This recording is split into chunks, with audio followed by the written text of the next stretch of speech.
দুদকে ভালো এবং মন্দ দু ধরনের জনবলি আছে, এটাতে আমি মোটেও এটার সাথে দ্বিমত পোষণ করব না।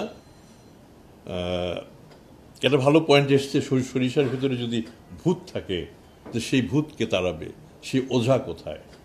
আমি একদম নিশ্চিন্ত বলতে পারি সেই বড় ওঝা হচ্ছে সাংবাদিকরা। আমাদের দেখিয়ে দেন, আমরা নিজেরা তো দেখছি, বাকিটুকু আপনারা দেখিয়ে দেন, আমরা দেখি ওঝার কাজ করতে পারি কিনা। পুলিশ মামলা করে সত্য উদ্ঘাটন করে, আর দুদক সত্য উদ্ঘাটন করে মামলা করে। মানে কি অস্বাভাবিক, মানে অসাধারণ একটা বৈপরীত্য।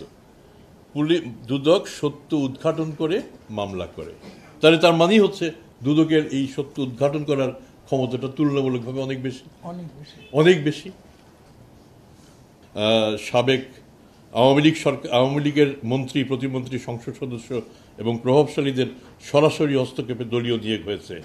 এই ব্যাপারে প্রমাণ পেলে দুদক কোনো ব্যবস্থা কিংবা ব্যবস্থা গ্রহণ করবে কিনা, দুদক কি কাজ করবে তার একটা নির্দিষ্ট ছক আমাদের আছে আইনগতভাবে। আমরা সেই আইনের মধ্যে যতটুকু কাভার করবে আমরা সবটাই করব। আমরা সবার সহযোগিতা কামনা করি।